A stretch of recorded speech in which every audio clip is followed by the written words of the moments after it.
three things that we wanted to touch point on. Since we have all experienced different ways of technology, we'll touch upon a little bit on the history itself. And then we will definitely go into the data model stuff that everyone is really interested in. And the last thing is going, as the session is like looking into the future. So to start with, I wanted to first talk about the history side.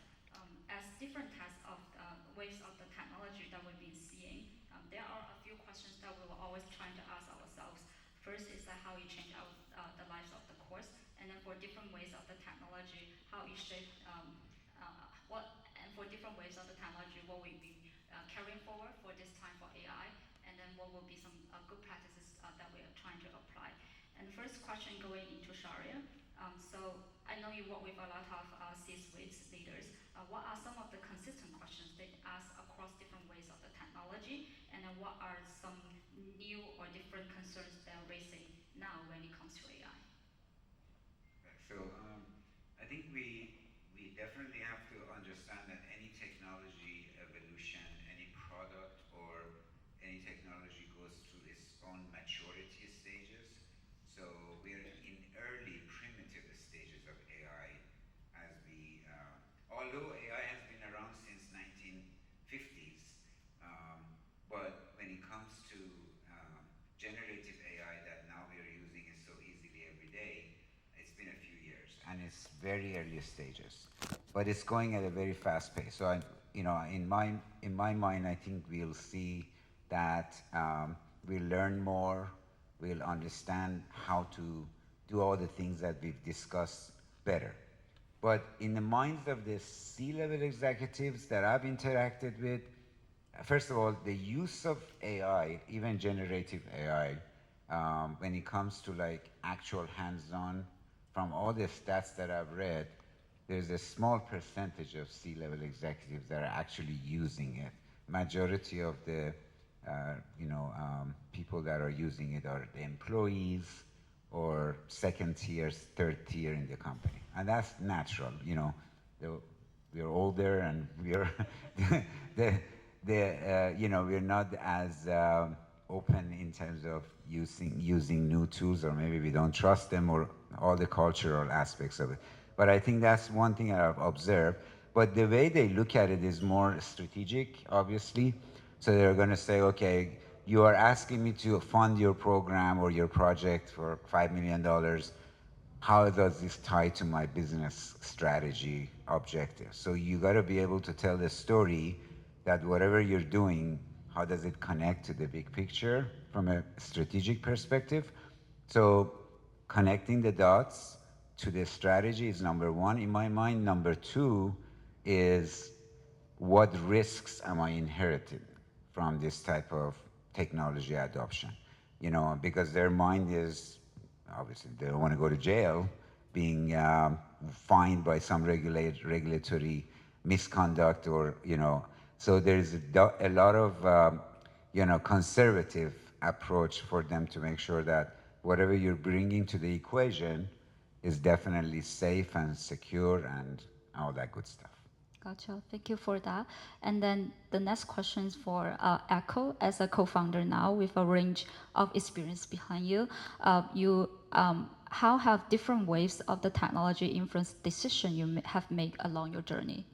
Yeah, no, thanks for the question. So, well, for me, my background's always been accounting and tax, and I've always worked in like accounting firms before moving on to the startup world. So could safely say that accountants are definitely not the first ones to adopt any new technology. I was like literally talking to another firm owner about like automation and AI and this new wave of things, and she's like, "Oh yeah, I did some automation the other day." I was like, "Oh, what did you do?" I was excited, and she was like, "Oh, through Zapier." I'm like, that's not that's not necessarily like the most cutting edge. But I think what you shared like really resonated with me is like, because accountants and CPAs and advisors, they have that responsibility mindset for their clients. Like whenever you talk with them, their first question is always going to be like, okay, what about data security, right? What about do you train my client's model on things? Like, these are always on top of their mind.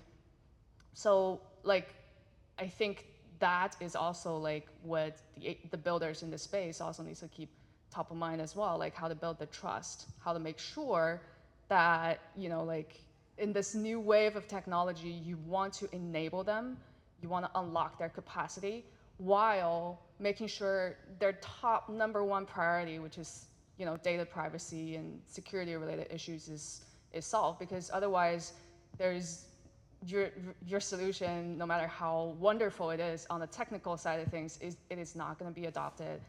It is not going to solve their problem. Thank you. And next one for Wendy. Wendy, you definitely wear many hats before as an entrepreneur, impact investor, and best-selling author. So from your perspective, how has technology evolved over time, and in what ways it have shaped or redirected your personal or professional journey? First of all, thank you so much for including me. I got into AI in 2016. I am a super high EQ, low IQ, meaning my whole life I've been working in impact. I originally got into technology and innovation in 2014 when I met a goat farmer in Botswana that taught me about Bitcoin, which opened my eyes to everything, because I realized the founders of Bitcoin created this to help the 2.5 billion unbanked financial inclusion. That just drew me right into the rabbit hole. So I'm super excited that, being a part of this whole ecosystem, because we've been investing in some of the most impactful AI startups in the world, to me. One is called PhytoCure. It's called One Health. They have 9 billion data points. And what they've tackled is 1 out of 3 dogs have cancer. And what they did is they can now, when they can go and figure out the cancer and the treatment, and now they're extending dogs' lives by 4 times that have cancer. So this is a real, and right now they just got approval for human trials, right? Because they started with the dogs because they didn't have so much regulation, right? But then they realized, look at the impact that they're having. Another one we're in is called Open Grants. And they basically disrupting the $4 trillion of non-diluted funding. And what they're able to do now is use the AI, enable small nonprofits and anybody going up for grants. They go through all the grants and all the, the medical grants and everything from the NIH to the, from the Ford Foundation to the Rockefeller Foundation. And literally the AI goes through everything, right? And now these small nonprofits in seconds can see which ones they can apply for, and then their data populates the grant applications, making it super easy for them to apply for these grants and help their nonprofits. So it's actually democratizing, giving, right? Which I think is so super important. And then our foundation, I have a foundation called Women's Entrepreneurship Day organization. I started in 2013 when nobody was talking about women entrepreneurs and women in business. I learned 388 million women and girls were living in poverty. 1 out of 8 women in America live in poverty. So I created an official day in the world called Women's Entrepreneurship Day. It's on November 19th, recognized by US Congress and the King Qatar and President of Mexico, et cetera. We launched a program to teach 1 million impoverished, disadvantaged women AI. I'm really proud to say we've partnered with the most successful AI experts in the world, including Igor, who created, Alexa and Siri and sold it to Amazon for billions. He's one of our teachers, and a lot of these incredible people. And we've already have 2,100 girls in Afghanistan that are forbidden to go to school, that don't have literally any connectivity. We pay $5 a month for them to have connectivity to go through this program, and they have to meet like 10 of them in a group and learn, because they don't have the opportunities that we have. So I think that what we're going through right now is one of the greatest chances in the world for gender equality, for democratizing finance, democratizing entrepreneurship, and enabling everyone to be part of the global community. Thank you, Wendy. And on top of that, I wanted to follow up with one question. So you mentioned about intuition, and then you have high EQ to make the decision, and then you make many good decisions. So will you see this change with AI? Will you start to incorporate AI or some of the data into your decision-making process? Me? Wendy. Oh, me? Oh my gosh, well, everything, right? I mean, so we're invested in a bunch of funds. We're, a family office, and we invest in a lot of funds. We're in Tao Ventures, which focuses on AI and automation, and as well as in healthcare.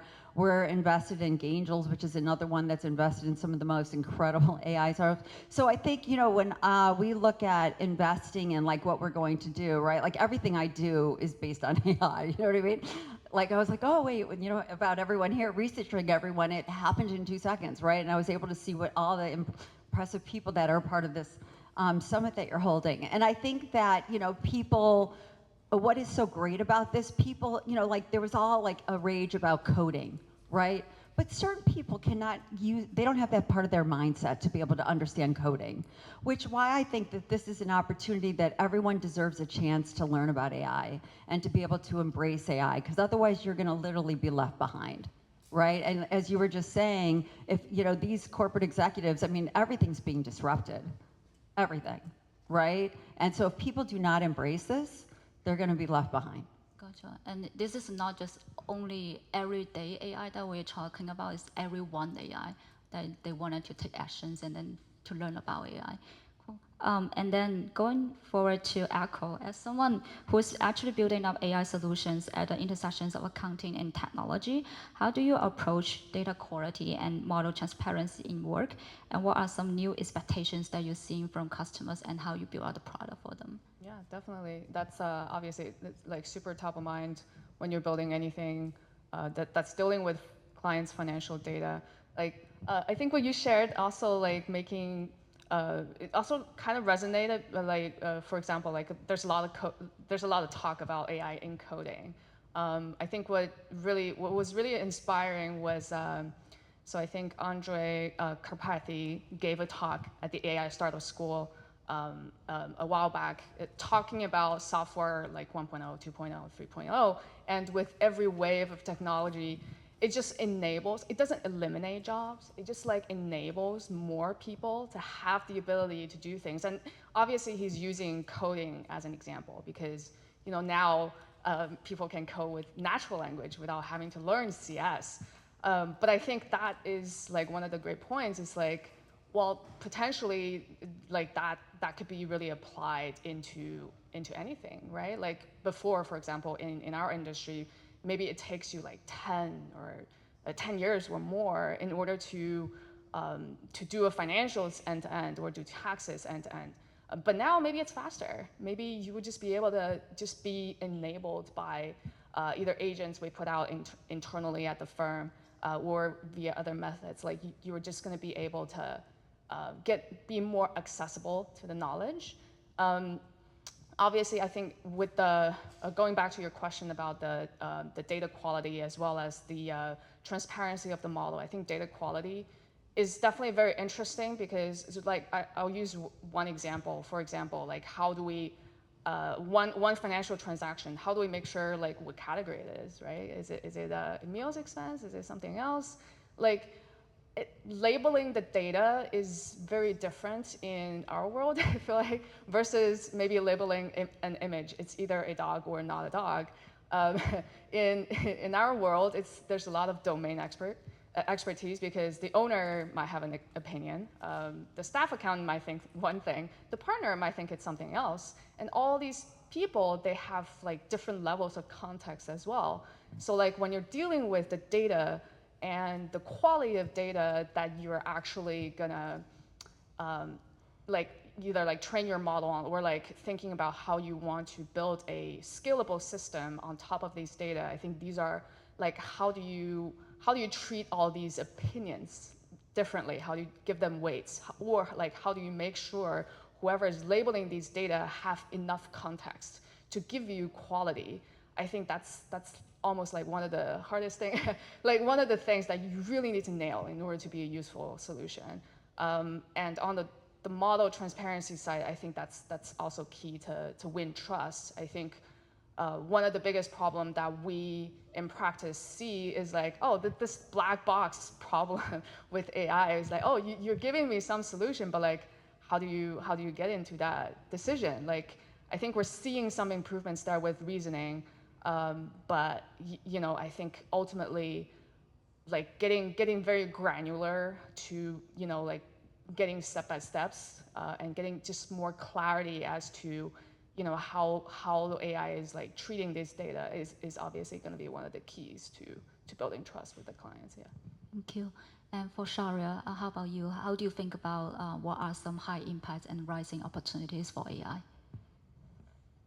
So just to recap on the data, so I think for sure, given that we are so heavily dependent on data, and if you look at it from different lenses, like if you look at it from lens of privacy or compliance, or even like, you know, other types of data, state of your data, you have to look at it from a data lifecycle management perspective, saying, you know, from the time this data is created until it's disposed, it goes through different phases of its life cycle.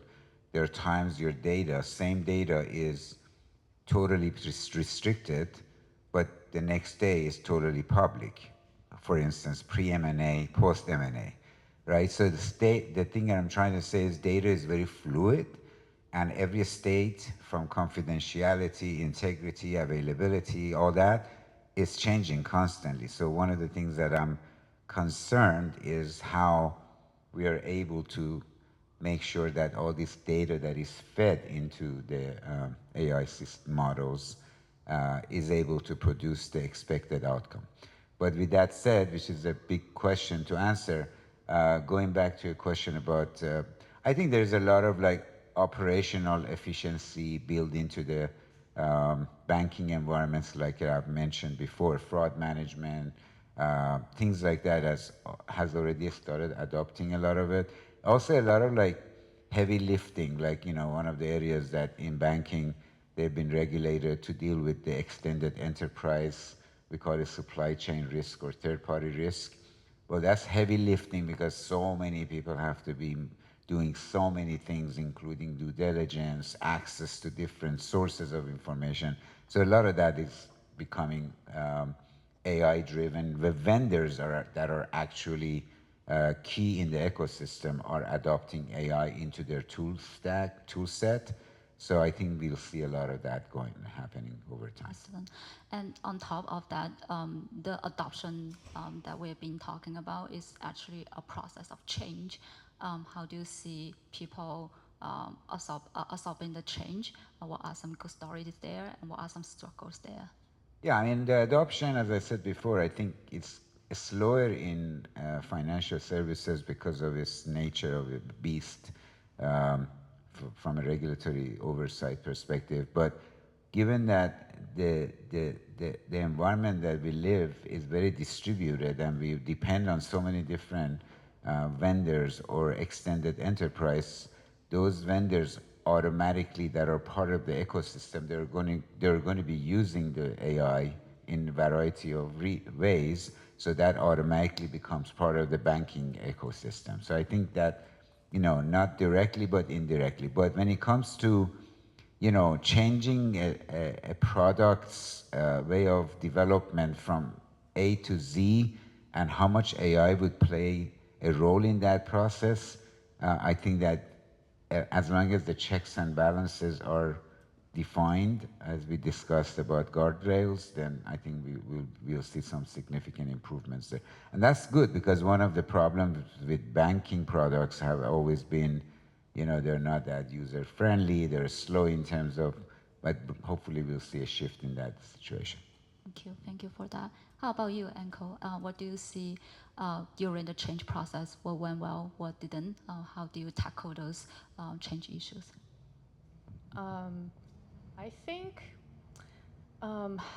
like for us building, I think what's interesting for us is like we have a lot of different stakeholders for our product.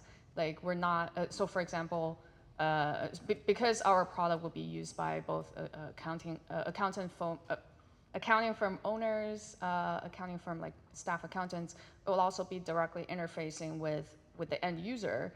Like there's often like a very delicate balance of wanting to optimize for ease of use while still making sure like all the like all the necessary steps are being taken, you know, or to reveal enough of what's going on in the back end without overwhelming the users. I think that's also that's always been very, very interesting, but very.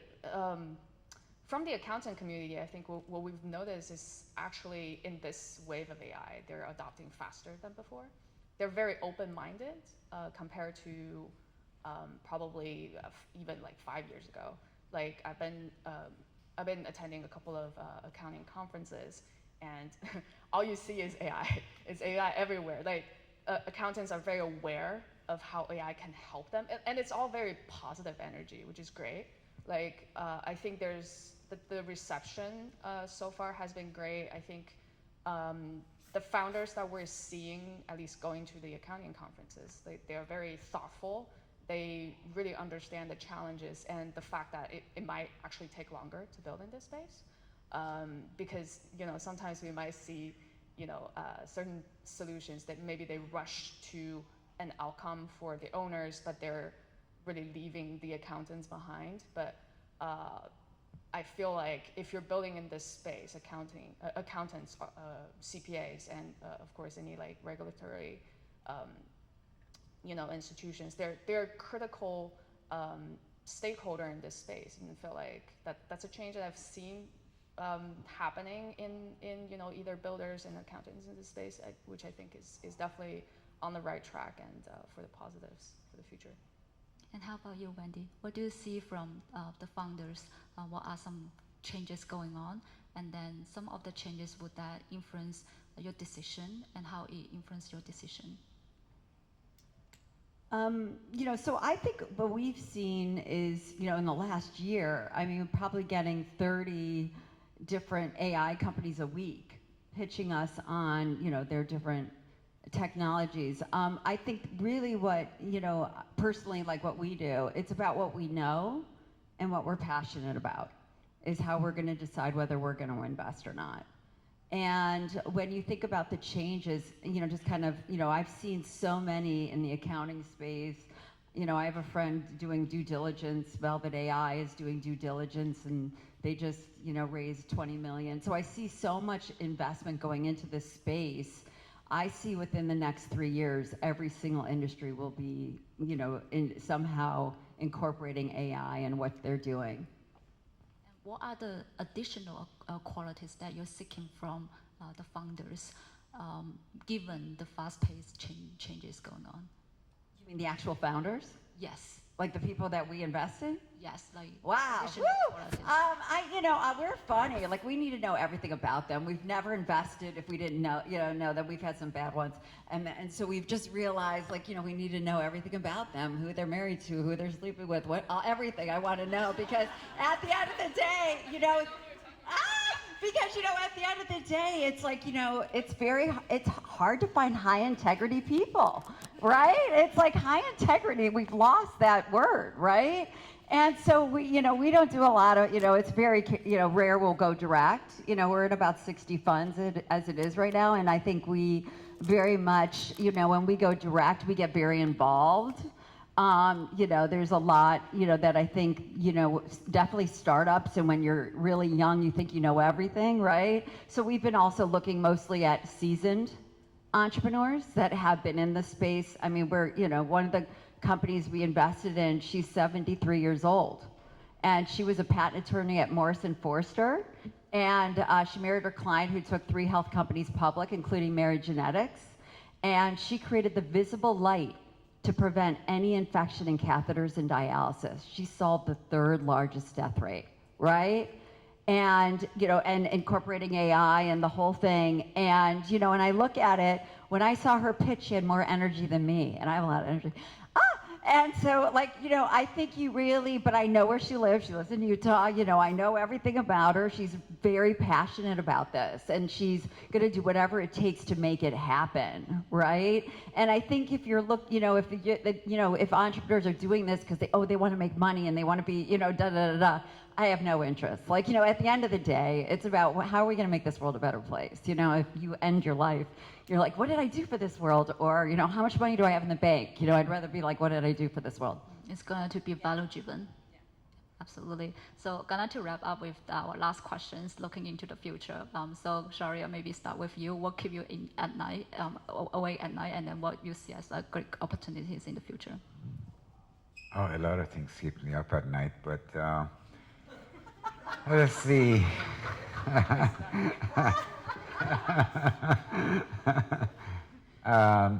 No, I think future is definitely we live in the digital age, right? We went from like agriculture to industrial, now the digital revolution, evolution, whatever you want to call it. So, I've been in the field of technology since college days, so going back 34, 40 years. So I've been lucky to pick this. I've been lucky that I ended in this field. Why? Because I've seen obviously significant accomplishments because of technology. One of the things I noticed, one of the major consulting firms that I worked with before, I connected with someone who is kind of high up in the company, and his title is Chief Technology and Strategy Officer, which was kind of like interesting. So when I had the call with him, I said, I like your title, haven't seen that before. And he said, it's going to be like this. We're setting the tone that there is no strategy without technology. So I think we're living that age. Back in the days, we used to be in the back of the bus as technology or CIOs. Now we sit at the head of the table making these decisions about how certain things can become, the core to the vision of the organization, because it's all about technology. So that's why we see that there's unlimited, opportunities. We don't know a lot of things yet, what's going to be unforeseen, but, we also see some things on the horizon, such as quantum computing, which, if you know the ABCs of your computing, it's completely a shift in terms of the way computers are going to work. Now, why am I saying that? Because by quantum computers, if it's 5 years from now, if it's 10 years from now, it's coming, because it's already been in the works. There's a race between nations and big companies, millions of dollars they spend. If quantum computers become mainstream, guess what's going to happen to AI? If you think AI is fast now, watch out for that. So there's a lot of interesting things happening in our lifetime, which I'm sure that we can't really even imagine, but it's fun.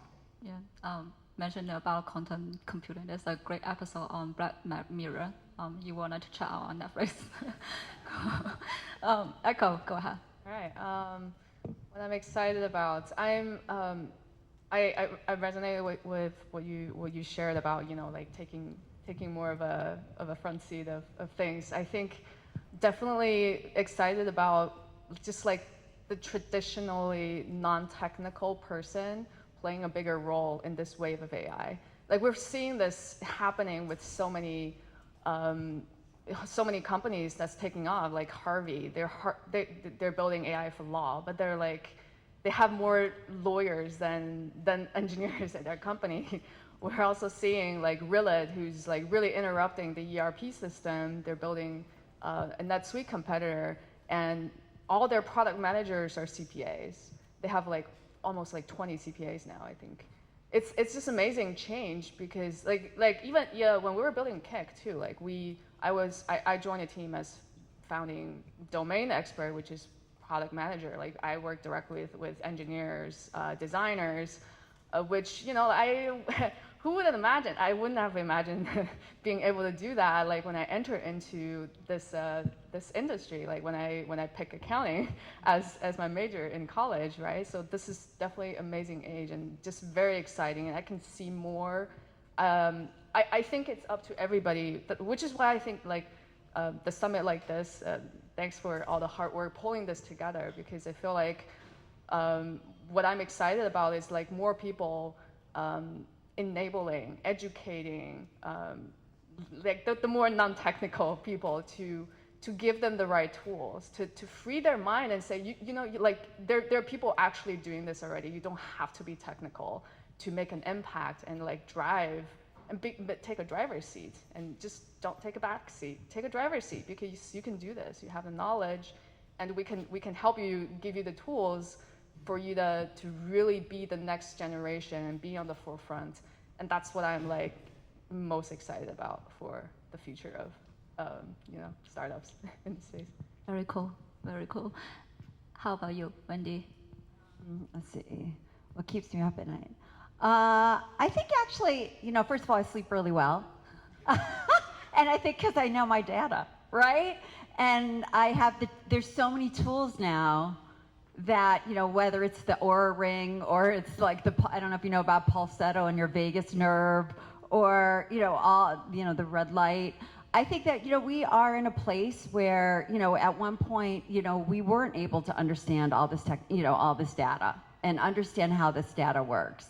But now with one little question in ChatGPT, you can understand why something works, why something doesn't work. And I think by enabling everyone to be educated in AI and have the free tools, there's so many free tools to help everyone in their small businesses, and to enable people to realize, there's never been a greater time in history to be an entrepreneur. And whether you're an entrepreneur or an intrapreneur in the company, the key is to understanding those skills to survive in this time, in this period of life where there's so much change. So I think we're in the greatest time in history, and you just need to change your mind and embrace it and be positive and be part of it. Thank you. Thank you so much. With that, let's give one round of applause to our speakers today.